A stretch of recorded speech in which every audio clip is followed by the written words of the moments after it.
Everyone to the How to Guide the School Profile session. Thank you so much for joining us today. My name is Iris Martinez, and I am one of the Senior Assistant Directors of Admission at the University of Miami, Coral Gables, Florida. And I'm Aleny Garcia, and I'm Associate Director of College Counseling at Ransom Everglades School in Miami as well. So our goal with you today is to compare the secondary school report versus the school profile, touch on the challenges with the secondary school report, explain the importance of the school profile, share with you a transcript for a quick exercise, and then also share with you some takeaways as well as a template for you for your school profile, and also obviously leave some time for questions. Now, let's go ahead and talk about the school report versus the school profile. Oftentimes, these two have been used and are used interchangeably, but they are actually not the same, right? Technically, institutions receive two school reports that accompany most high school transcripts, right? So the secondary school report is actually the portion from the common application and/or score that is filled out by a school official. It's typically a preset form, and it's required by most institutions, whereas the school profile is put together by the high school, and it provides an overview of the school. It could be any given format, and it's typically that promotional piece for prospective families. The school report actually serves as an at-a-glance benchmark for how rigorous a student's academic work has been, where the school profile actually establishes context against which students are compared, both within their own school and among students from other schools. Now, there are some limitations with the secondary school report. So, there's a lot of intricacies with the common applications and score secondary school report templates. There's inconsistency in the reported information. So for example, what about dual enrollment courses? As you can see on the right of your screen, this is the Common App school report, and it lists, how many courses does your school offer in terms of AP and IB and honors, right? But what about dual enrollment? What about ACE or advanced topics, college prep, pre-IB, pre-AP, right? Pre-ACE. There's a plethora of courses available that the high schools offer that are not captured by the school profile, right? By the school report, I'm sorry. So the school report doesn't allow for that added explanation that can be easily misinterpreted, particularly for the curriculum. And in terms of the inconsistency of reported information, we have multiple staff in high schools filling out the school report, right? So one may fill out with one information, the other, may fill out the school report with another information for that same school. Now, another challenge is high schools not completing the secondary school report and/or maybe not submitting a school profile, right? If it's left blank, do we assume there's no limit? And oftentimes we have seen that the school reports are replacing the school profile. So we're seeing also counselors submitting an incomplete school report or an outdated school profile. It is very important for us to have, on the other side of the desk, on the college admission side, for us to have that information collected in one place, as it is very convenient as we're reviewing thousands of applications. Now, here is a common applications template, right, for the school report. As you can see, it's very basic information. At the very bottom, there's only one little section that says curriculum. And you could see here that it touches on AP and honors. This particular example doesn't include the IB, but if your school is IB, it will ask for that. But again, there is no context as to if the limit provided within the parentheses, is it per year? Is it, for the entirety of the school, right? The 4 years of the student. Or if there are other types of courses offered, such as ACE, Now, the school report template has several sections. As you can see here, it does offer the opportunity for you to indicate the IB program, the AP courses offered. Let's see, IB, AP and AP courses, honor courses, and also it actually allows you to say if there's a limit per school year, which is definitely helpful. It also has a section for course comments and community disruption this past year, where you could explain and elaborate, but it may not be enough if you have different limitations and requirements for students to take courses. Now, there is another section within SCORE, and I know some counselors may not use, some schools may not use SCORE, so they kind of like change between SCORE and the Common App. But between SCORE, there is an academic section where you could touch upon the senior year courses, class rank, GPA, and curriculum. This is the same one filled two completely different ways, right? So for class rank here, it's just telling us that at the very top that there's 107 students in the class of 2021, versus the one at the bottom is giving us the rank in decile and the class size, right? It also gives us the weighted, the grading scale, which is weighted, and the rank dates when that rank was pulled. In terms of GPA, one provides an explanation versus the other one that will give us the actual student and individual's GPA and whether that student, it falls above the high end or the low end, depending on the minimum and the max GPA in that particular senior year class. And then obviously the curriculum versus whether it's demanding, very demanding, and if the student is actually an ACE candidate, an AP diploma candidate, or an IB diploma candidate. So as you can see, as I mentioned earlier, it is it's an at a glance snapshot, right? So in college admissions, it's all about context. So it is very, very important that the school profile is in place, right? And it's provided to counselors, which leads me to talk about the importance of the school profile, right? So the school profile actually serves as both an academic and personal snapshot of the student's application. It can be a crucial starting point for admission officers in assessing that student's candidacy. The purpose of the school profile is to put a student's transcript, which is their performance all throughout high school, into context while helping admission officers evaluate a student as fairly as possible. Most institutions consider a student's curriculum as one of the most important components when assessing their application. So this school profile will allow you, the school counselor, to be very intentional so that you could add valuable and relevant information so that we admission officers can better serve students in the admission process.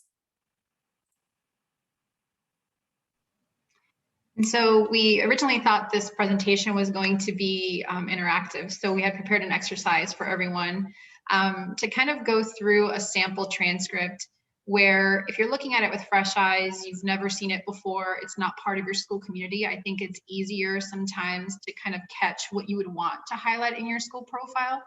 And so I think, on the high school side, if you've been looking at your curriculum for a long time, I think it's easy to sometimes miss some things that would be clear to us because we've been looking at our students, we're familiar with our own transcript, we're familiar with our curriculum, with what we offer, what we don't offer. And so it's important to kind of look at it with fresh eyes. And so we wanted to show a transcript where if you want to take a couple of seconds to take a look at it, and I'm going to try to scroll through so you can kind of see, some of the explanations that they give, and notice what you do or don't see about this particular coursework. This is a Florida transcript. And so this transcript mentions the level and the weighting of what a phase 1 and a phase 2, a phase 3 course is. It also mentions how many times a week a day or how many times per week the classes meet, and they note their honors and AP, and they provide the Florida course code, which may or may not be within your control. And the assumption is obviously that most counselors don't have the ability to manipulate their school transcript. Either the district has decided for you what should be on the school transcript, or your registrar has it pretty locked up, and they are, rightfully so, concerned about what it looks like to students and families and to the state, or to just in general for graduation purposes to the academic deans. But we happen to know that this particular school is one that, okay, so if we follow the transcript here, a phase 4 is considered advanced placement. Phase 3 is advanced college prep. Phase 2 is college prep, and phase 1 is standard. What I don't notice, or what I noticed right away, is that we're not sure where honors falls. So is honors the same as phase 3? So then we have to take a look and see that in the code here that level 3 indeed honors is also a level 3. And then we also happen to know in this school in particular that they offer dual enrollment in partnership with a local college or university in the area, but we don't see the designation of dual enrollment on here at all. And so we say all that to say that it's helpful when you're looking at your own transcript. We encourage you to have a fresh pair of eyes, someone that maybe isn't in your school that you trust, so that you can kind of say, okay, here's our transcript. What would you like to know about our school? What would you want to ask about our courses? What would you want to know about this particular student A or student B that isn't clear to you in looking at our grades and looking at our courses offered? What don't you see immediately? And sometimes having that fresh pair of eyes can really help kind of notice any blind spots. So that was our very one-sided exercise there. And then I do want to remind, because we are in webinar format, we don't have the chat feature enabled, but you can ask questions through the Q&A, and we are able to answer those. And we'll also leave questions at the end that you can type in, and we can answer live, or we can type in as well. So we wanted to, in addition to providing kind of like a sample transcript, we wanted to piece together some profiles that have worked well, and some that have really kind of detailed certain things. And I think, I know for me, I often get tripped up on how pretty our profile may or may not look. At different institutions that I've worked at, immediately I want to make sure that it's clear. Is it too cumbersome? How many pages is it? Is it more condensed? Is it too lengthy? But I will say that ultimately, as long as it explains what needs to be explained to the college and it has the takeaways, I would be more focused on the content rather, and then kind of leave the design to the end, especially because sometimes you may have the ability to add an addendum to your letter of recommendation. You have the ability to add different kinds of documents, and that's really ultimately up to you. And I'm getting ahead of myself, but I just wanted to note that first you want to make sure that your content is, you've delivered it well, you've explained it well. And we wanted to show some that work really well here. So one example of a school here that talks about their advanced curriculum, it's not necessarily the transcript from before, but it is a school that does a good job of explaining how many AP courses they have, given the limitations of the Common App profile secondary school report. It talks about how much, what is required to take an advanced class. What are some case-by-case exceptions? Do students with a B+ have the ability to take an AP class? Do you have a dual enrollment partnership, and with whom? And so if you have an AP capstone, what are the limitations? What are the expectations? What is the goal of the AP capstone? What do they have to do? I've seen schools that also will list some of their programs of note, but ideally it's to show, okay, if you have a number of students that are going to show research on their transcript, what does that research mean? What do they have to pick from? What are their different types of research that they might be conducting? And also clarify class rank. If you know, for example, that your district, let's say you're in a large district, and maybe just the GPA scale alone might be confusing. Maybe there's 4 types of GPAs on the transcript and you can't control that. Then explain to the college what those different GPAs might mean. We're in Florida, so of course we're notorious for having wonderful transcripts in the state of Florida. at the public school and the district level, and there are numerous GPAs on the transcript. And so some of them are local, some of them are district, it might say state, and depending on who you ask, they'll tell you what those different things mean. So you want to be able to explain well what those are used for and which one's the accurate one, right? Which one do you want the colleges to use for your student? Because ultimately the goal is for the transparency to be there, for the context to be there. You want your students to be evaluated correctly, especially if there is no class rank on the transcript, or there is at the district level, or it shows one and you think it doesn't. So just something to think about. Something else that worked well here that we have as an example is advanced curriculum as it pertains to APs. If there are any changes that are happening in the school curriculum, so, you know, and of course the idea is to reproduce the profile every year. Maybe you don't offer AP exams one year. Maybe the students didn't used to be required to sit for AP exams and now they are. Or maybe you only require certain exams, or maybe you require the exam to be taken for credit in the class. Anything and everything that can be incredibly helpful to a reader is welcome and encouraged, especially because you may not have the same reader from one year to the next, and you may not have a territory manager for that college. You really never know who may be reading it the first time, the second time, and so on. So you want to cover yourself as much as possible and not have to recreate the wheel or be worried about what's happening at different locations with your profile. And another thing that works really well is another example here is course load balance. So because of the limitation of the school report, you can then elaborate on your school profile and say, you know, we do not encourage students to take more than 5 core academic courses each semester, or we only allow, you know, 1 AP at sophomore year, 2 APs junior year, and 3 APs senior year. Or, you know, up until 2020, we allowed this, and then this class of 2021 and beyond will see this. And that'll provide some additional context. And then if there's anything unique about your class rank or grading system, please do provide that. If students aren't ranked, if they are ranked, if they're not, if they're in deciles, quartiles, you know, if the grading scale is unique. I've seen some profiles also will help convert. So if you have an odd GPA, which, I mean, there's all kinds of GPAs out there, so I guess we all have odd GPAs, but if you have a GPA that's not on a 4.0 scale, which might be mathematically a little bit easier, then maybe you provide a conversion of what that might be with your school's approval. And that will help readers kind of go through quickly, especially in a year like this year where there's such an increase in applications.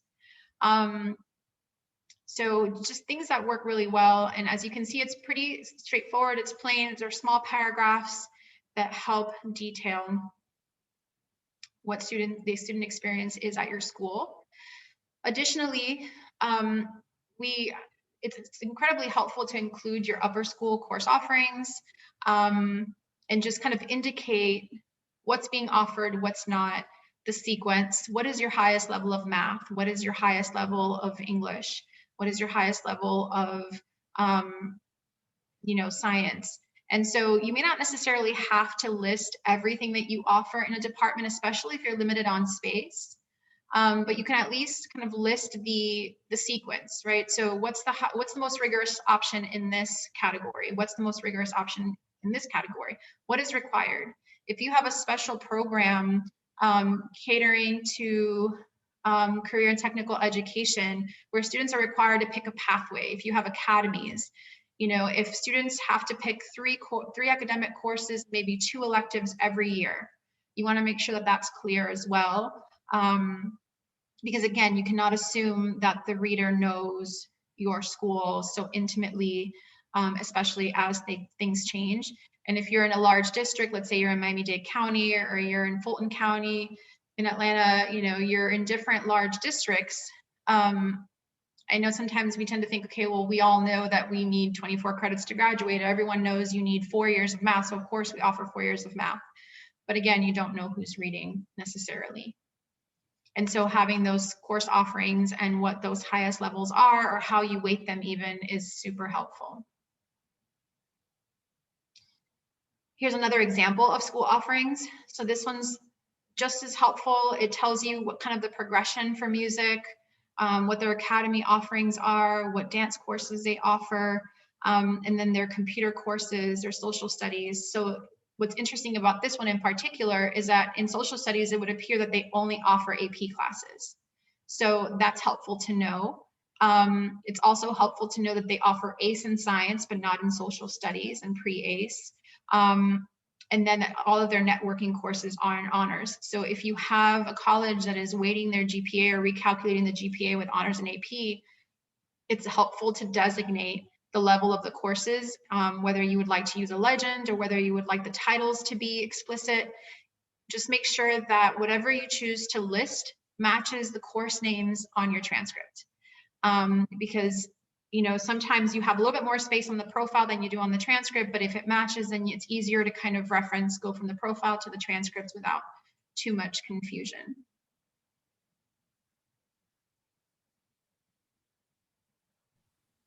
Perfect.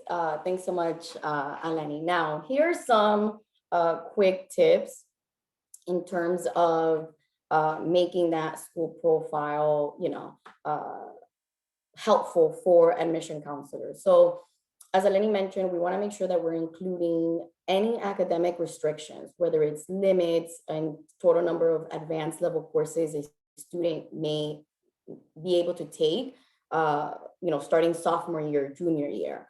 The frequency of course offerings. I've seen transcripts and school reports where the school report is going to complement the transcript when I don't see specific courses any other year, right? Every other year it's different courses, and the school profile explains that, right? It says, hey, this course is only available every 2 years or every year, and it's an advanced level class, right? If the students need approval to take a specific course, as Aleny mentioned, do they have to earn a B+ or above, or is it a B+ plus a recommendation, right? To be able to take a specific course.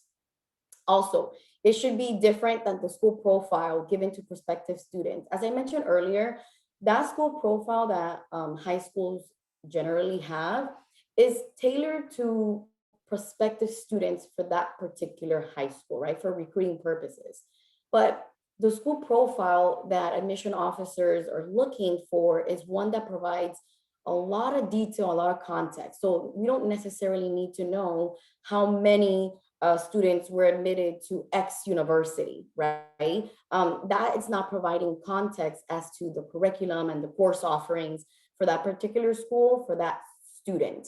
So make sure it's different. And again, we know that you might not have the capability of editing, but that's why there's templates. That's why you could, like Aleny mentioned, you can add that context in the letter of recommendation for that particular student.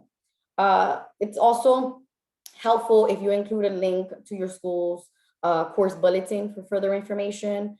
If there's not enough space, right? And you can't list every course offering, or because you have so many academies and whatnot, include a link so that it is easier for us admission officers to go and find that information. It's important to use headings, right? Bold font, bullet points, to highlight or emphasize any specific information that you want admission officers to kind of like pay attention to. Definitely share any relevant updates, whether, if you're in remote learning, if there's pass or fail grading, right? And this is relatively new with COVID and all, that junior year for a lot of the students was kind of put on hold. So a lot of high schools were, on the fence. Okay, so do we do pass fail? Do we not do pass fail? Do we give a final grade or not? If it's semester grading, is it trimester, is it one final grade?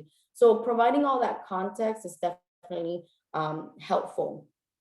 Also, make it accessible on your website, right? For us to find that school profile. Because again, oftentimes counselors submit the school report, but they don't add the school profile. So when we're looking for that context, it's like, okay, so where do we go digging? And like we mentioned before, institutions are receiving thousands of applications, right? It's like we're receiving large volumes of applications and there's different documents.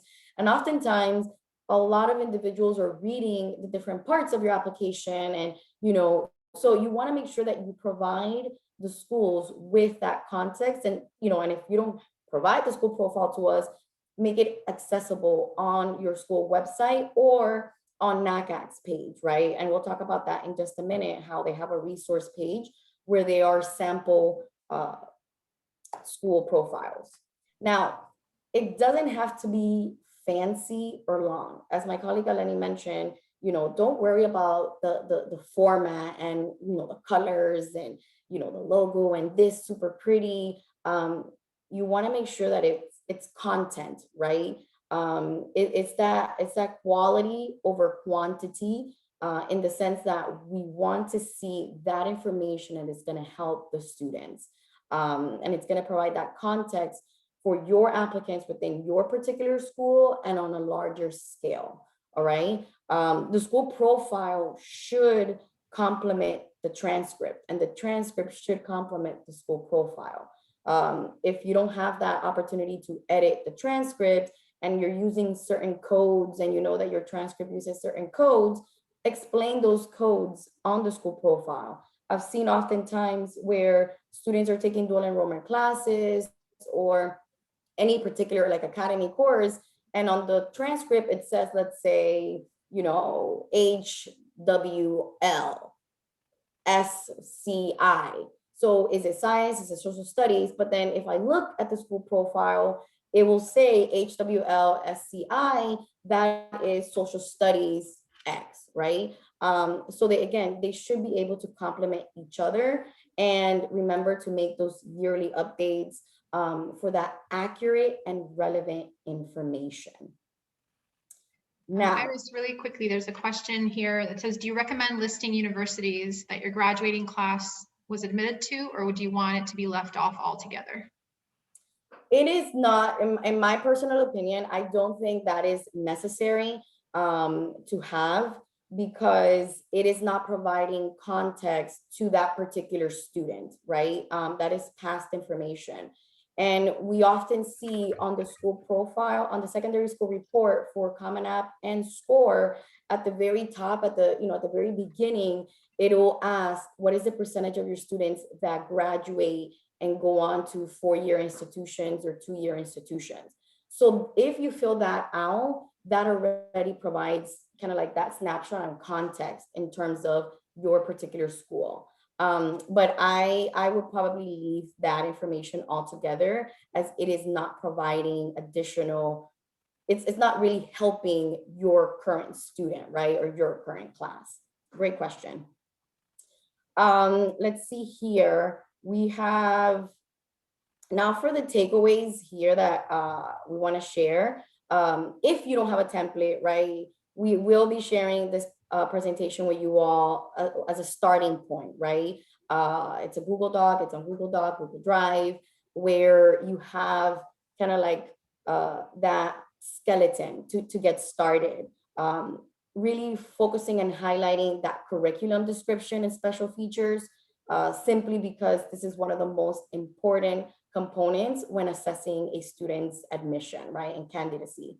You could definitely we definitely encourage you all to check out NACAC's school profile, the resource page. As I mentioned earlier, you could find school profiles from different states, right? Both public and private schools to kind of like look at their best practices and what it is that they're showcasing to different to the different colleges, right? It is very helpful. I want to make sure that you could also reach out to us, the admission reps for your particular territory, and ask questions and ask for feedback. I myself have helped a lot of local schools in providing guidance on what works and what doesn't work in terms of whenever they're finalizing their yearly profile. Like Aleny mentioned, graduation requirements. Don't assume that everybody knows or is from your district who's reading that particular application, right? We don't want to leave any room for assumption. Grading scales are helpful. GPA conversions are helpful. As Aleny mentioned, if there are multiple GPAs, any terminal courses, that rigor, any prereqs, right? If it's an art school, if it's like a health science academy, we want to know about that. That definitely provides context to admission officers as they're assessing a student's curriculum, right? And we'll go ahead and share the links on the chat for you all to have. Anything else, Aleny, that we want to share with them before we kind of answer their questions? I think we covered it. I do want to, we can go right to the questions if you'd like. So that way we can get to everybody, everything and kind of brainstorm since we are in webinar format. So Kelsey asked, how can we think about course limits? We don't actually limit students, but some of our required courses and CTE pathways are not offered at honors. So that will quote unquote limit an individual student. I mean, that alone can be an explanation, that can be something that can be added to the school profile, right? There is no limit in terms of what courses students may take. However, some required courses and CTE pathways are not offered at the honors level. So as an admission officer, when we're assessing that, if we're seeing that that particular student is taking on any, like for example, a CTE pathway that may not be offered at the advanced level, right? We're not, I don't want to say penalizing, but we're not hurting the student. We're kind of taking on that context to say, hey, the student is on a particular pathway and that pathway is not on the advanced level. So that's definitely context that it's going to be helpful for us admission officers as we assess. And I would say also, if it varies by student, and it's something that could be very student specific, for example, or you have a cluster of students that it's affecting, but maybe not the whole school. Something you could do too is to modify your letter of recommendation to include either like a footer or kind of these standard bullet points that talk about the student's context of course selection. So for example, if the student was doing early childhood certification, they had less opportunity to take the following courses. Or while the student's coursework may not initially appear more rigorous as, let's say, perhaps a different crop of students who didn't choose a pathway, here's how this student challenged themselves. I know, Iris, you mentioned that you have some counselors that have done that for you where they explain CTE pathways, or they just have like a standard blurb in their letter of rec that perhaps doesn't fit on the profile, but is there for other students, for the counselors to share more information. And I've seen it oftentimes, some counselors actually include that blurb at the very top, right, of the counselor letter. And, my advice is if, you're dealing with large number of students, public schools, right, 800, your caseload, depending on your caseload, share that template with everybody who will probably work within your office, that guidance office, that registrar that might be filling out specific information for that given student, so that they share that information with us as well. And it's consistent, right?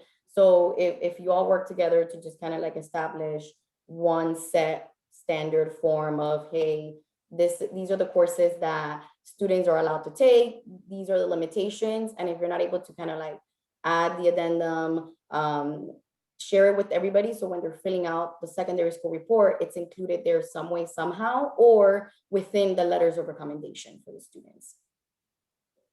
Another question that we have, it says, if your university is receiving tens of thousands of applications and admissions readers are spending 10 minutes reviewing an individual application, who is reviewing the school profile, and how does that context become part of the evaluation? That's a great question.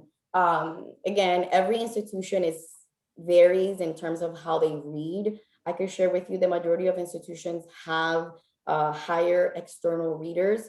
Like Aleny mentioned, some of them have specific territories. Some of them, this is what they do. Some of them some external readers, this is their full-time job, right?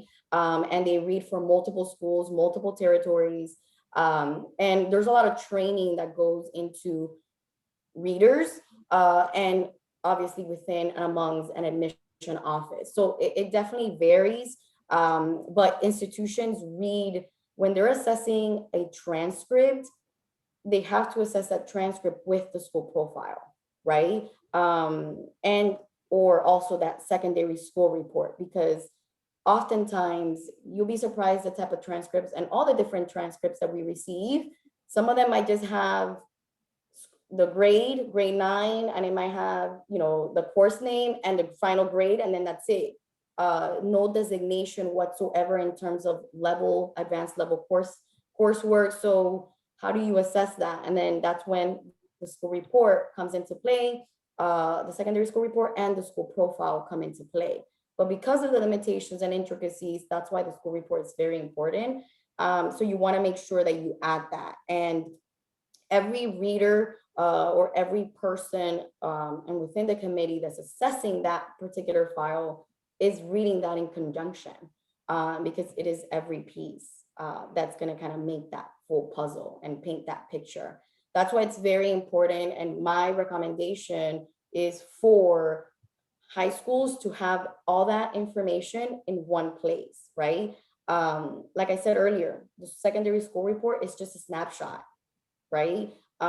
Your school profile would allow you to be intentional in the information that you want admission officers to have and share and consider when they're assessing that, when they're assessing your students.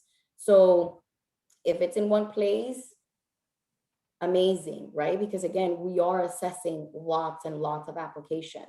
And you don't know what, you know, what the level of how big that admission staff is, and what kind of relationships you may have with that particular school manager, school territory manager. So it's very important to keep those relationships with your colleges and your territory managers so that they're aware of any changes that you may have, so that they'll keep that into consideration when assessing and reading that particular school group. By that, I mean. Iris, another question is, do you use the adversity score in assessment? So the College Board score, that index that they started publishing. And if so, does that have higher value for the college than the high school profile? Again, that depends. And I feel like I'm talking to my students when I'm you know, talking about the holistic review approach, but it depends by schools, by institutions, and how they assess and review applications. It's the school profile has weight, right? We know that out there's the adversity score, but again, it depends by institution. So you might want to connect with your particular, you know, whichever institution that you are looking for to find out, and just see if that's something that they're going to share with you in terms of practice that they take into consideration.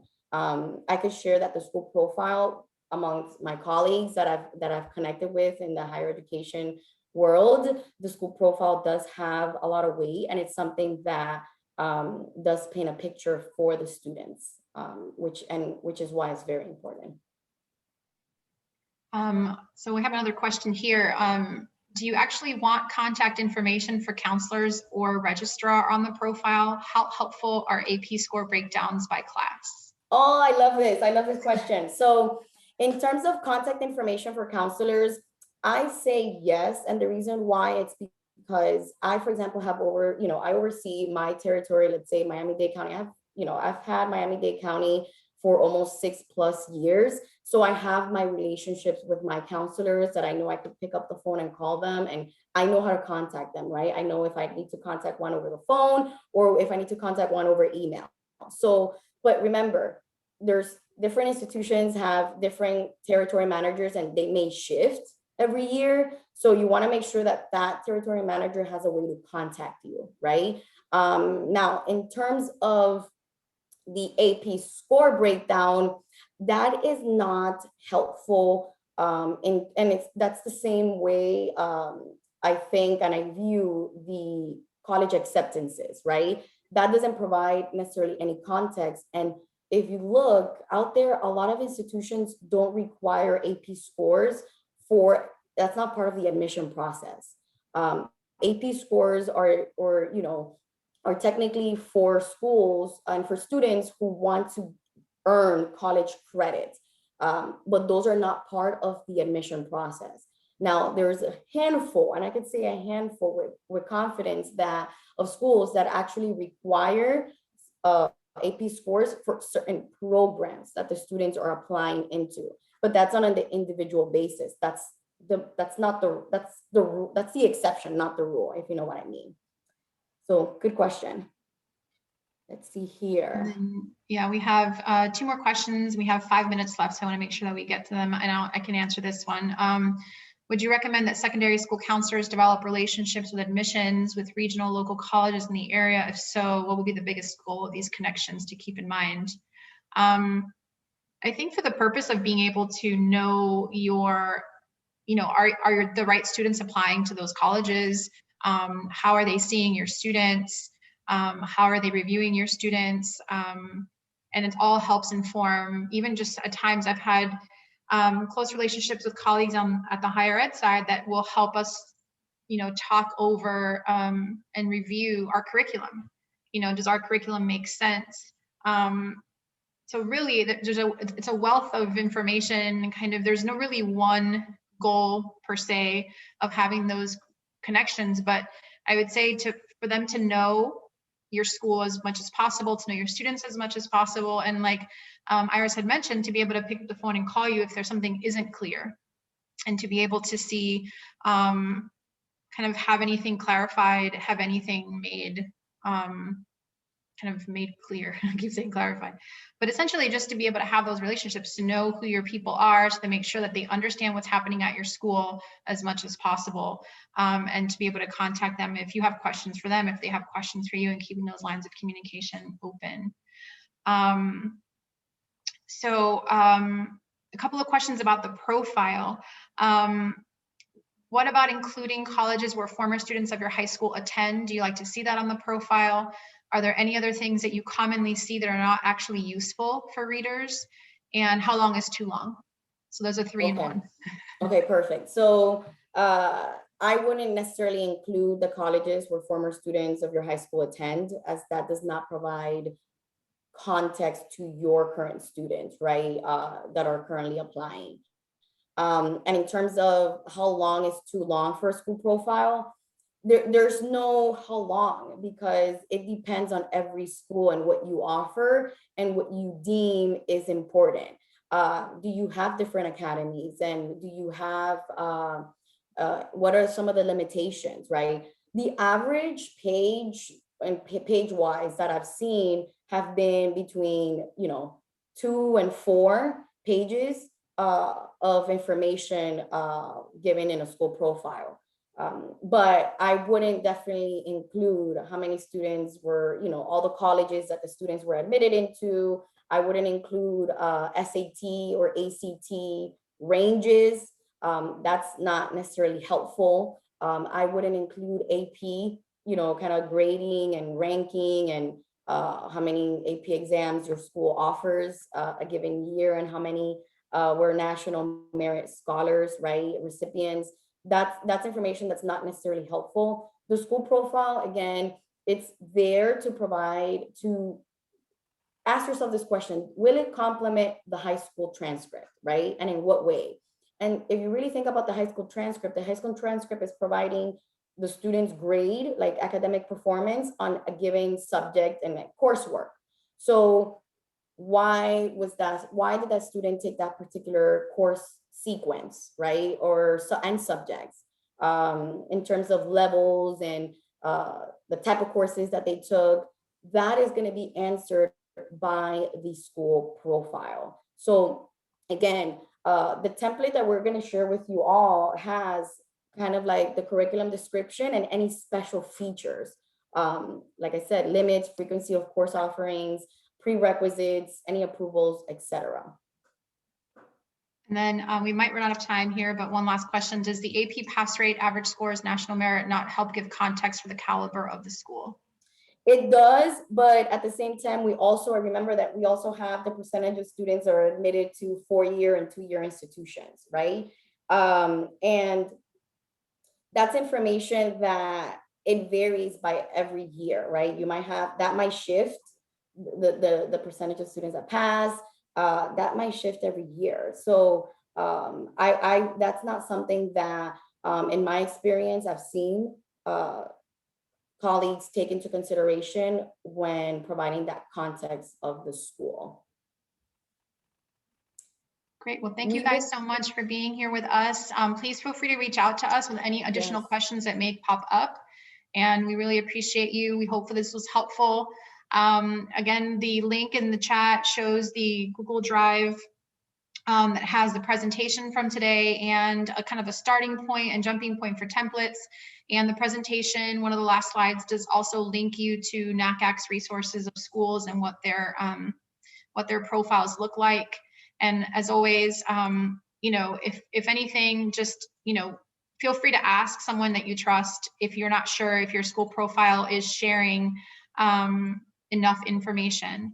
I will repost the link here. Give me 1 second. Hopefully I'm trying to get it for you all here. There you go. Okay. Yeah. And again, thank you so much for joining us today. If you have any questions, feel free to reach out directly to either one of us. Great. Thank you so much, you guys. Have a wonderful day.